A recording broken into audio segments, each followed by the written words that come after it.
सबसे बड़ी बात यह है, हम प्रकृति के साथ ताल में ताल मिला के चलना भूल रहे हैं। प्राकृतिक चीज़ों को इस्तेमाल नहीं हो रहा है, अप्राकृतिक चीज़ों पर ज़्यादा जोर, विशेषकर यंग जनरेशन और आपका middle class upper urban area के लोगों में ये ज़्यादा दिखाई पड़ रहा है। कारण ये अप्राकृतिक भोजन करते हैं, जो शरीर के लिए आवश्यक है वो चीज़ नहीं ले पाते हैं, जिसके कारण से चमड़ी आपके सूखने लगती है। एक एंजाइम शरीर में बनता है जिसे केराटिन कहते हैं। यही केराटिन बाल को सुरक्षित करता है, बाल की जड़ों को मजबूती देता है। ये केराटिन एंजाइम्स किससे मिलता है? यही आपके फल सब्जी सलादों से, नींबू से, और ये तरह तरह की चीज़ें जो है। तो इस केराटिन एंजाइम्स आदमी उससे दूर हट रहा है, जिसके कारण से शरीर में केराटिन का अभाव है और उसके कारण हेयर फॉलिकल्स कमज़ोर पड़ जाते हैं और बाल झड़ने की प्रक्रिया। सीधे भाषा में लोगों से कहते हैं कि लीवर को मजबूत करो तो बाल झड़ना कम होगा।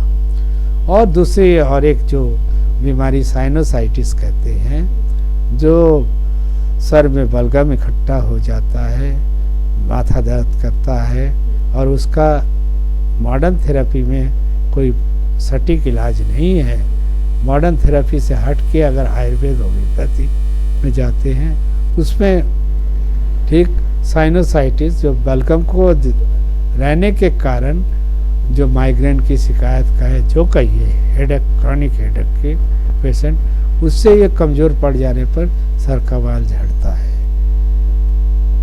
लेकिन इन दोनों में परसेंटेज ज़्यादा रहता है कि अप्राकृतिक भोजन, जिससे लीवर डिसबैलेंस हो जा रहा है, और जो केराटिन एंजाइम्स की कमी के कारण अब जो हम दवा देते हैं उस पर मजबूती जितना करना उतना, लेकिन साथ साथ परहेज भी ज़रूरी है कि हम फल सब्जी सलादों को, ये जाड़े का मौसम है, इस समय लोग अब धीरे धीरे भूल रहे कि सब्जियों को सूप बना के अगर पिया करें सुबह शाम, तो आपको हर तरह की एंजाइम, ये केराटिन क्यों, और भी बहुत सारी चीज़ें आपको मिल जाएंगे। सर, जो इस समय पाठशालाओं में केराटिन ट्रीटमेंट किया जा रहा है, क्या वो इफेक्टिव होता है या उससे बालों को केराटिन मिलता है? देखिए, ना तो नहीं कहूँगा, लेकिन बात है जब आप आदमी प्राकृतिक चीज़ों से ही तब ये बन रहा है,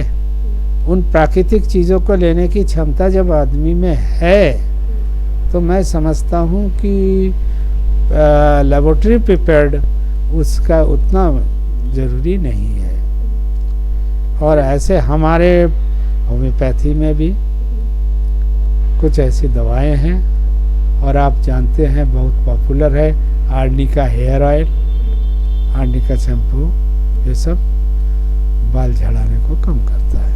सर, रूटीन जो ह्यूमन का है, लोगों का रूटीन है, वो भी इफेक्टिव होता है, वो भी इफेक्ट करता है हेयर फॉल को?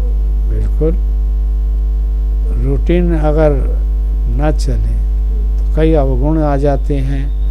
हाँ, ये जो हेडेक की बात कहा मैंने, या आपके शरीर में कुछ एसिडिटी, गैस फॉर्मेशन जो शरीर में हर तरह से परेशान करता है, ब्लड प्रेशर बढ़ा देता है, और ये सब चीज़ ये भी होता है उसके साथ। तो इसको बाल झड़ने की, इसको ख़त्म करने के लिए सबसे पहले तो शुरू से आप जो संतुलित आहार कहा गया, वो समय के हिसाब से बदलता रहता है।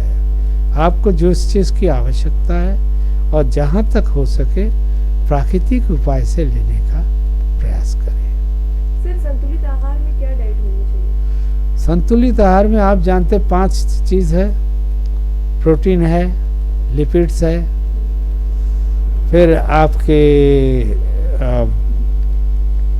कैल्शियम है, ये विटामिन्स है, और ये सब चीज़ करके 5 तत्व जो कहा गया है मूल रूप से रहता है। हाँ, सर कुछ मौसमी फल कितना इसमें आपको हेल्प करता है कि आपका हेयर मौसम हमारे मदद के लिए तो आगे बढ़ता ही है, लेकिन हम मौसमी फल पे न जाके, हाँ, जिस मौसम में जो चीज़ होता है हम दूसरे मौसम वाले चीज़ पे चले जाते हैं, जिसके कारण से हमारे जो वो खाली पड़ा रहता है। अगर हमने नेचर पहले ही कहा, नेचर सदैव जीवित को सपोर्ट करता है, लेकिन आज हम थोड़ा सा ऐसे भ्रम जाल में फंस गए कि अप्राकृतिक चीज़ों पे हमारे ध्यान। आप अगर देखें इस बाल झड़ने की प्रक्रिया गरीब समुदाय में कम होता है, लेबर क्लास या ग्रामीण क्षेत्र के या आदिवासियों में कम पाए जाते हैं। वो कहाँ दवा पे जाते हैं, तो प्राकृतिक उपाय से ही अपना संभालते हैं। ठीक।